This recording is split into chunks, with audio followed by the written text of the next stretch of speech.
नमस्कार दोस्तों। आज के इस खास विश्लेषण में हम एक बहुत ही बड़े रहस्य से पर्दा उठाने वाले हैं। दिल्ली एमसीडी में प्राइमरी शिक्षकों की भर्ती और वो बहुचर्चित 2026 का आरटीआई जवाब। तो चलिए बिना किसी देरी के इस पूरी प्रशासनिक गुत्थी को सुलझाते हैं। तो आज के हमारे मुख्य बिंदु कुछ इस प्रकार हैं। पहला, वो वायरल आरटीआई और उसका गोलमोल जवाब।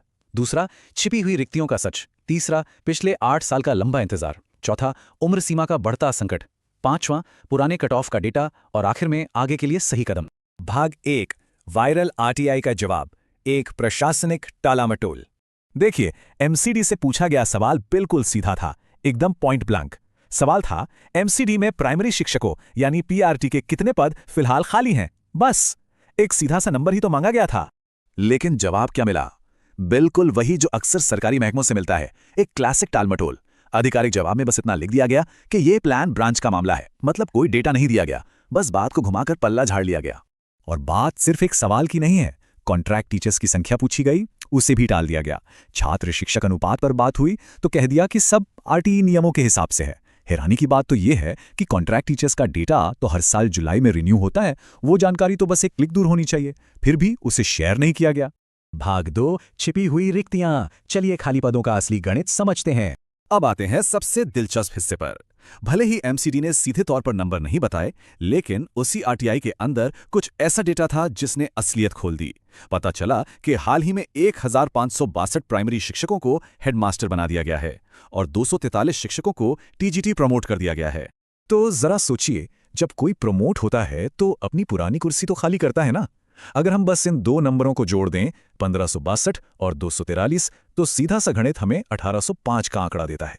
यानी 1805 पद तो सिर्फ इन प्रमोशंस की वजह से ही खाली हो गए हैं। है ना कमाल की बात?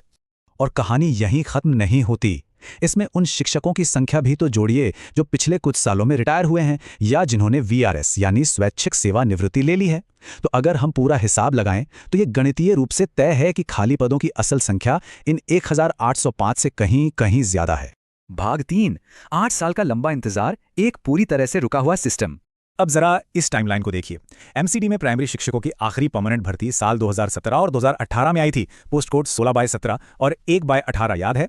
उसके बाद से एकदम सन्नाटा। आज 2026 आ गया है और पूरे 8 सालों से कोई नई पीआरटी भर्ती नहीं निकली है। भाग 4, उम्र सीमा का संकट और कैसे समय तेजी से रेत की तरह फिसल रहा है। ये 8 साल का गैप एक बहुत बड़ा संकट पैदा कर रहा है। जनरल कैटेगरी के कैंडिडेट्स के लिए पीआरटी की अधिकतम उम्र सीमा 30 साल है। अब जो लोग 2018 से इस मौके का इंतजार कर रहे हैं, वो बिना कोई परीक्षा दिए ही इस 30 साल की उम्र सीमा को पार कर रहे हैं। ये कितनी बड़ी विडंबना है। हजारों मेहनती और काबिल कैंडिडेट्स सिर्फ इस प्रशासनिक देरी की वजह से रेस से बाहर हो रहे हैं। ऐसा ही कुछ पहले भी डीओई और एनडीएमसी के 10,000 से ज्यादा पदों वाली भर्ती में देखने को मिला था, जहां कई लोग ओवरएज होने के कारण मौका ही नहीं पा सके। भाग 5, पुराने कट ऑफ डेटा, क्यों अतीत के भरोसे बैठना अब सही नहीं है। स्क्रीन पर आपको 2018 के कट ऑफ दिख रहे होंगे।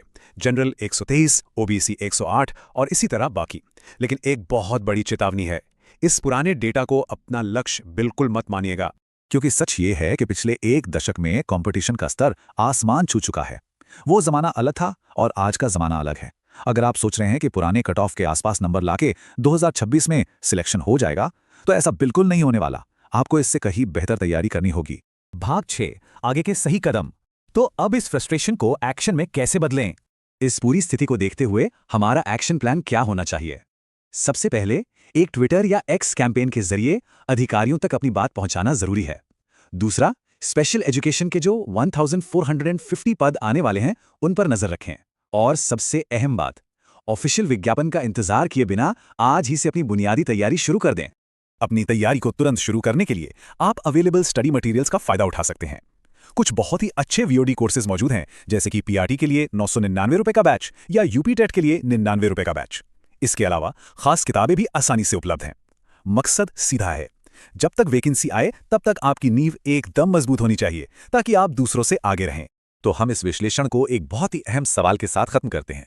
क्या लगातार उठ रही आवाजें और कैंडिडेट्स का दबाव आखिरकार एमसीडी को असली रिक्तियां उजागर करने पर मजबूर करेगा, या फिर प्रशासनिक फाइलों के बीच एक और पीढ़ी बिना परीक्षा दिए ओवरेज हो जाएगी?